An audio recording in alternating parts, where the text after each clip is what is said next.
Ini pemimpin dunia sekelas Joe Biden dan Erdogan saja ini sudah kasih selamat kepada Prabowo Gibran. Mengapa anak-anak Abah Anis dan para Ganjaris ini masih ribut perkarakan hak angket?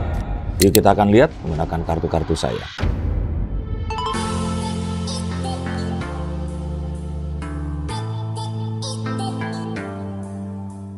Halo Science Seekers, kembali berjumpa bersama saya Denny Darko. Tidak ada yang namanya misteri, yang ada adalah tanda-tanda yang kita semua coba untuk mengerti.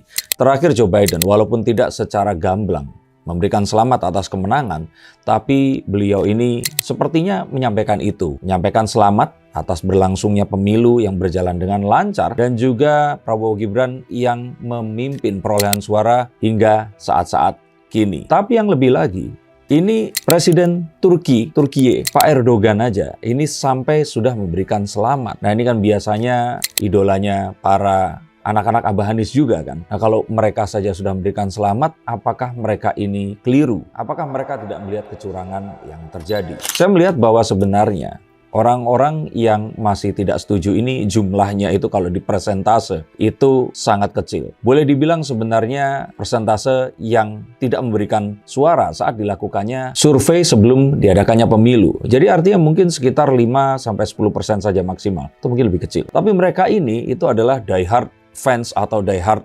simpatisan yang masih dipom-pom oleh para influencer dan elit politik yang ya saya kira diduga mempergunakan mereka. Tujuannya untuk apa? Penjelasannya ada di konten saya yang lainnya. Tidak lain tidak bukan adalah karena pilkada akan berlangsung dalam waktu yang dekat. Dan memang 01 ini barusan saja itu melakukan selamatan karena mereka menang di DKI Jakarta. Itu kan menunjukkan bahwa mereka ingin menguasai DKI Jakarta sekali lagi. Maka perlu dirawat dukungan ini dengan tetap memberikan sebuah harapan yang saya pikir tidak akan bisa terjadi. Apa harapannya? Pemilu ulang atau yang menang bukan Prabowo Gibran. Kalau elit politik kan ya kita tahu mereka ini alasannya apa. Dan hal ini terus dipompa lewat media seperti sosial media YouTube ini dan juga media-media yang berpihak seperti Tempo, Metro TV, dan beberapa media kecil lainnya. Mengapa orang-orang ini masih percaya? Karena mereka ini sangat kuat terpengaruhi oleh efek echo chamber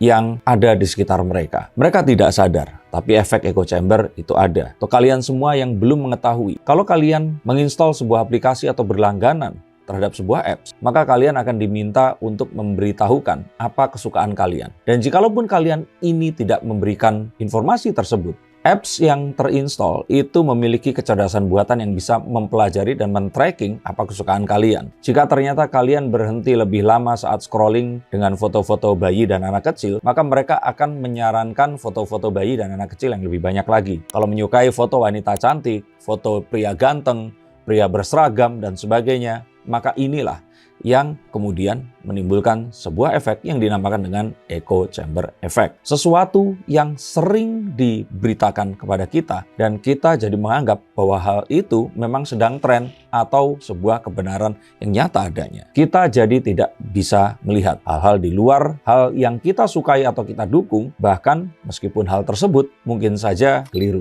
Mengapa mereka semua ini tidak bisa move on?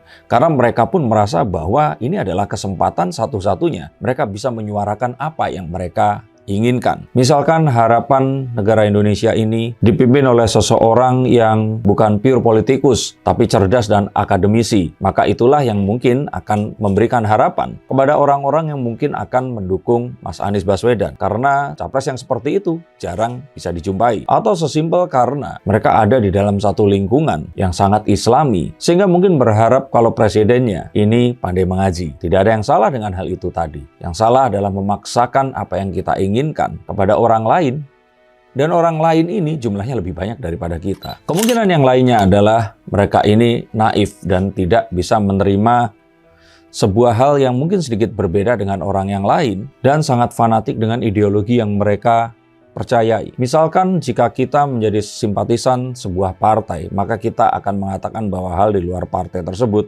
tidaklah tepat. Atau sesimpel pilkada DKI 2017 kemarin itu harus memilih pimpinan daerah yang beragama Islam. Maka sesuatu yang bersifat ideologi ini tadi, ini akan sulit untuk dirubah. Dan jika hal tersebut telah diarahkan, maka kita akan berpikir bahwa hal di luar itu adalah sebuah kesalahan. Padahal sejatinya otak manusia dan pikirannya yang terus kemudian termanifestasi dalam kecerdasan diminta untuk menerima perbedaan yang ada di sekitarnya. Dan yang lainnya adalah lingkungan offline dan online yang memanas. Misalkan terjebak WA group yang mengajak untuk melakukan perlawanan. Narasi-narasi yang telah dipilih, di-cherry picking, dan diberikan secara tinggi frekuensinya dan membuat kita percaya bahwa hal tersebut memang ada. Hal itu masuk secara online, ponselnya, dan terus kemudian diperkuat secara offline di lingkungannya dan membuat seakan-akan sebuah ketidakadilan, satu kecurangan dengan frekuensi yang masif yang dimunculkan karena sebuah kejahatan ini sedang terjadi dan harus dihentikan sekarang juga. Padahal mereka lupa.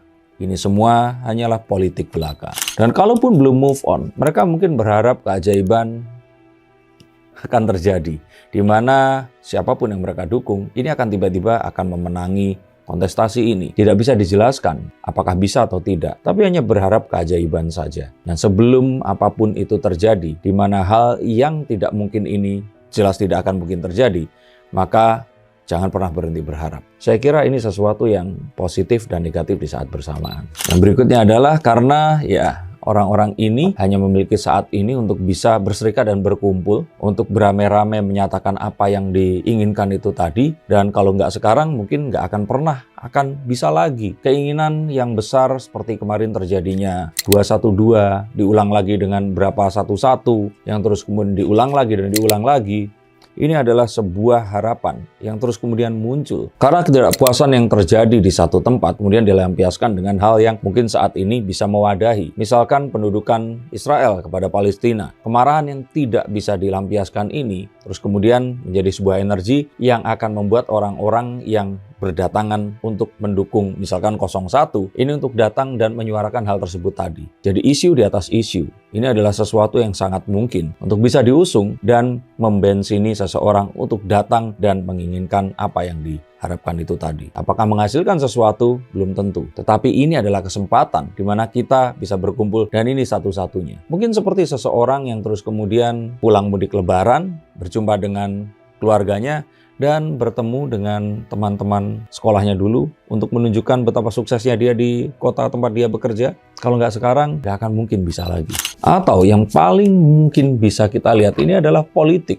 Itu dianggap sebagai sesuatu yang jahat dan baik. Sesuatu yang zolim dan batil versus sesuatu yang halal dan barokah. Nah, jika sudah sampai di titik ini, maka bisa saja segala sesuatunya ini dihalalkan. Dan hal seperti ini biasanya muncul dari seseorang yang tadinya dalam satu kondisi tertentu, kemudian berpindah ke kondisi yang lain. Menganggap bahwa apa yang dilakukannya dahulu salah, terus kemudian dia menemukan sebuah kebenaran. Sehingga apa yang dia lakukan dulu, ini harus diberantas dan tidak boleh dilakukan oleh siapapun juga.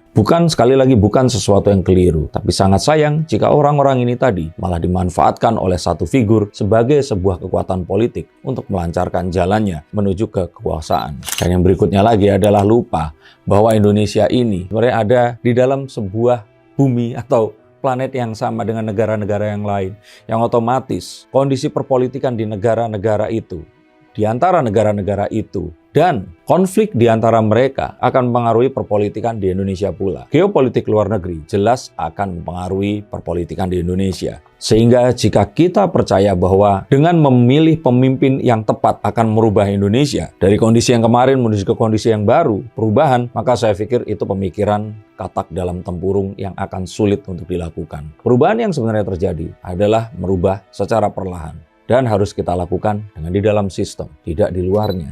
Dan yang terakhir, saya pikir adalah orang-orang yang belum menyadari pragmatisme dalam politik. Bahwa politik ini masih tetap tentang kekuasaan dan uang. Betul ada orang-orang yang memang berniat membuat sebuah perubahan. Tetapi mereka dikelilingi oleh orang-orang yang memang mencari uang. Menjadikan politik sebagai pekerjaan mereka. Mereka mencari nafkah di situ. Dan pertemuan antara dua pihak ini tadi, ini harus menemukan sebuah kombinasi yang sangat-sangat ideal. Dan perpolitikan dikuasai oleh orang-orang yang hanya mementingkan kekuasaan dan uang. Maka perubahan menjadi lebih baik seperti yang kita inginkan akan hanyalah menjadi mimpi belaka. Maka jika sebenarnya hak angket ini akan menjadikan sebuah penawar amarah, hiburan atas kekalahan, dan penghiburan atas kesedihan, maka biarkanlah ini terjadi. Tapi jika ternyata para inisiatornya tidak menginginkannya, maka jangan salahkan presiden atau pasangan pemenang pemilunya. Maka tanyakan ini kepada Bu Megawati, Pak Yusuf Kalla yang katanya ingin menemui beliau, Pak Surya Paloh yang jelas-jelas mengusung Mas Anies di detik pertama dan